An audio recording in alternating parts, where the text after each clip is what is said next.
أعوذ بالله من الشيطان الرجيم بسم الله الرحمن الرحيم الحمد لله والصلاة والسلام على رسول الله وعلى آله وصحبه ومن والاه أما بعد. E falenderojmë Allahun e Madhërisëm për gjitha mirësitë e Tij ndaj nesh. Dhe një prej mirësive më të mëdha është edhe arritja e fundit të garës. Sa herë që robi afrohet fundit të garës, i shtohet edhe vullneti edhe gëzimi për me arrit tek caku final, në veçanti për me arrit shpërblimin e synuar.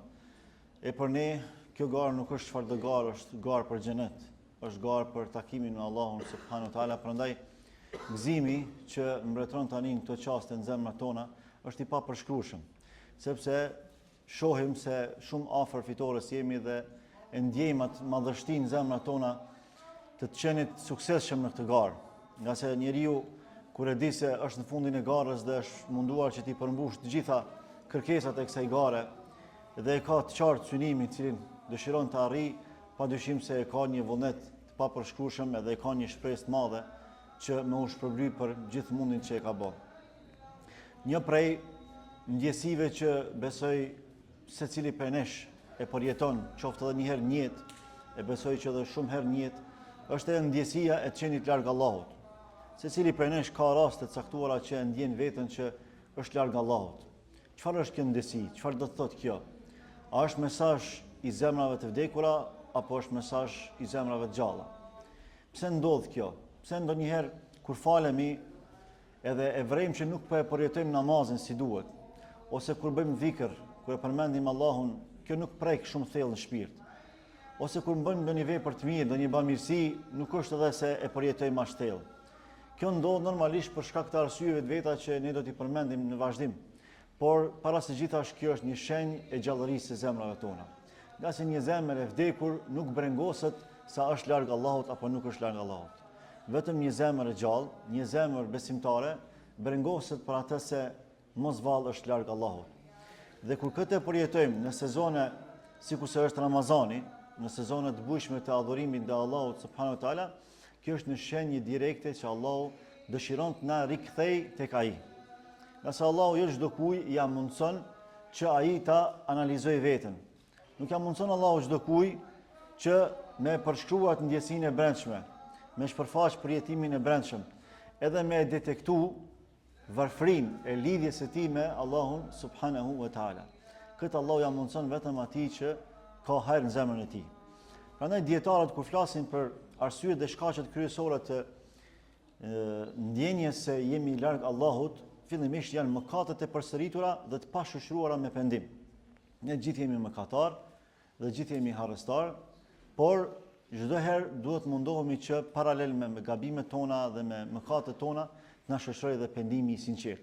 Vetëm kësaj ne mund ta shpolojmë veten dhe mund t'i kompenzojmë ligësitë tona dhe gabimet tona me mirësi të tjera.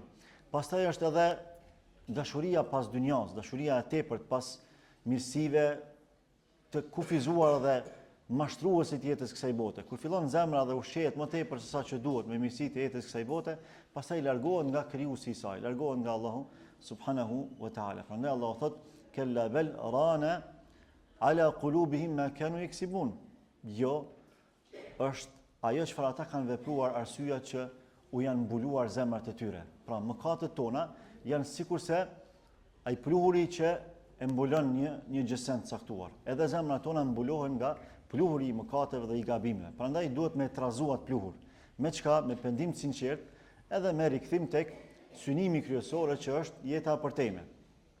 Pastaj është largimi nga fjala e Allahut, largimi nga Kurani dhe largimi nga dhikri, nga përmendja e Allahut subhanahu wa taala. Ndërkaq që Allahu në Kur'an thot: "Wa nunazzilu minal Qur'ani ma huwa shifaa'un wa rahmatun lil mu'minin." Ne zbresim prej këtij Kurani, pra prej fjalës së Allahut, atë që është shifa, është shërim për zemrat tona e madje edhe për trupat tonë, pra si për sëmundje inorganike, po ashtu edhe për sëmundje organike, Kurani është shërues dhe është rahmet, është mëshirë e Allahut ndaj nesh. Pastaj Allahu thot: "Ela bi dhikrillahi tatma'innul qulub." Vetëm me përmendjen e Allahut qetësohen zemrat. Pra zemrat tona gjejnë qetësi, shërim dhe begati atëherë kur lidhen me librin e Allahut dhe kur përmendet Allahu subhanahu wa taala. Dhe krejt në fund është edhe shoqërimi me njerëzit që nuk mendojnë për Allahun, nuk flasin për Allahun, që janë larg Allahut. Një shoqëri e tillë detyrimisht do të ndikojë edhe tek ne. Me kërri ashtu edhe bëhesh. Nëse ne ja lejojmë vetes me u shoqëru me njerëz që nuk e përkujtojnë Allahun, nuk falen, nuk e adhurojnë Allahun si duhet dhe sa duhet, ne do të ndikohemi prej tyre. Rushin e piqet, thot populli. Sa do i mirë që ti jesh, në një shoqëri jo të mirë, ti do të ndikohesh. Nëse nuk mund të devijosh krejtësisht, do të zbehesh pjesërisht në disa adhurime të caktuara.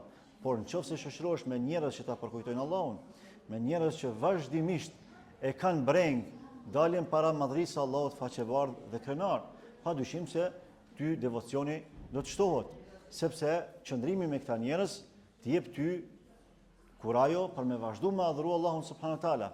Edhe fjalët e tyre, pastaj këshillat e tyre të qelluara bëjnë që ne me përkujtu Allahun edhe me adhuru Allahun ashtu siç ai kërkon dhe ashtu siç ai don. Andaj vëllezër të nderuar dhe motra të respektuara, kërkoni prej madhrisë së Allahut falje sa më shumë që të keni mundësi, nga se Allahu nuk lodhet me na fal neve, por ne po lodhemi me kërku falje prej tij.